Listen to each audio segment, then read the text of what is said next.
Meanwhile, the manager of this Longview restaurant says they've been, quote, told the fire was electrical that we've been talking about. When Longview firefighters got to this Taco Bueno on 4th Street Sunday by Sam's Club, they found smoke and flames coming from around the window of the exterior of the building.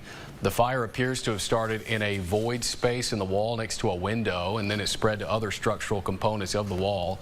There were no injuries, and Taco Bueno will be closed for an extended amount of time as repairs will be made.